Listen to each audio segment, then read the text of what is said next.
हाँ, तो सबसे पहले जो हम लोगों को जो मैंने बताया आपको भिंगा के चीज़ें डालनी है, तो सब फर्स्ट ऑफ ऑल रात में अपना टाइम रख लो उसको। जैसे कि मूंग की दाल डालनी कितनी है, क्वांटिटी कितनी है, आप एक स्कूप ले लो जो भी नापने वाला हो, 100 ग्राम, ये 100 ग्राम की क्वांटिटी है जिसका मैं आपको सबको प्रोटीन इंटेक बता रहा हूँ। तो 100 ग्राम मूंग, 100 ग्राम चने, 100 ग्राम सोयाबीन, सोयाबीन समझ गए होंगे बड़ी होती है, ठीक है, और 100 ग्राम मूंगफली, ठीक है, 100 ग्राम मूंगफली।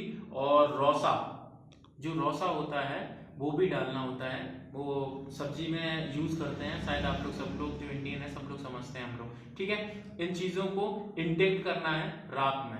अब इसमें क्या होता है, 100 ग्राम की चीजों में बहुत अच्छा अच्छा प्रोटीन होता है। तो मूंग की दाल में जो हम लोगों को प्रोटीन मिलता है वो 23 ग्राम है। अपनी वेट के अकॉर्डिंग क्वांटिटी इंक्लूड कर लो, जोड़ दो कि हमें कितना 100 ग्राम का हमने ये बता रखा है। अगर किसी को डाइजेस्ट नहीं करता है, किसी किसी का सिस्टम ऐसा है कि उसको दिक्कत देती है कि अगर 100 ग्राम ले रहे हैं तो सर ज्यादा गर्मी हो रही है, चीजें हो रही है, तो कोई दिक्कत नहीं, उसको कम क्वांटिटी में करो, धीमे धीमे बढ़ाओ, सारी चीजें करो, बट लेकिन इनको शेड्यूल वाइज रखो। तो सारी चीजें 100 ग्राम लेंगे।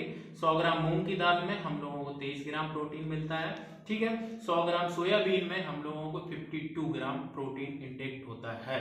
फिर आ जाती है मूंगफली, 100 ग्राम वाली सारी चीजें, उसमें 26 ग्राम प्रोटीन होता है। सारे लोग नोट करते रहें सारी चीजें, ठीक है। और जो रौसा बताया मैंने, रौसा में 25 से 30 ग्राम आपको प्रोटीन इंटेक्ट होता है। सारी कैलकुलेशन नोट करें, टोटल करें आपकी प्रोटीन इंटेक्ट कितनी हुई है, उसके अकॉर्डिंग अगर आपको कम लगती है तो क्वांटिटी आप बढ़ा सकते हैं, उस अकॉर्डिंग उसको ऐड कर लें। फिर ये हो गया आपका मॉर्निंग का स्नैक, ठीक है। मॉर्निंग के स्नैक के बाद अगर आपको फिर से भूख लगती है तो आप ओट्स को यूज करें। उसके बाद अगर चीजें अच्छी रहती हैं, अगर भूख नहीं लगती है, तो आप दोपहर में अपना पोया का सिस्टम सेट कर लें, पोया को खाएं, ठीक है। उसके बाद उसमें दही ऐड कर लें। अगर फिर से भूख लगती है तो ओट्स इंक्लूड हैं, चीजें हैं, उसको यूज करते हैं। फिर उसके बाद दोपहर में आपको, मुझे लगता है कि अगर आप ये 100 ग्राम चीजें खाएंगे, अगर आपको भूख नहीं लगती है तो बेटर है। अगर भूख लगती है तो जो चीज मैंने बताई है, पोया हुआ,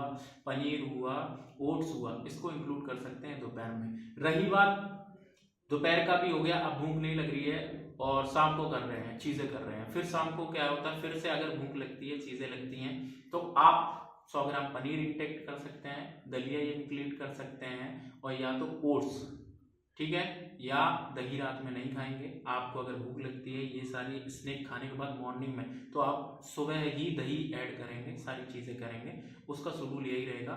और रात में अपने खीरे ले आए, टमाटर ले आए, सारे ले आए, सैलेड बना लें और बढ़िया सा अपना ओट्स ले लें, और या तो पोया ले लें या दलिया ले लें, इन चीज़ों को इंक्लूड करें। रात का सिस्टम ये रहेगा।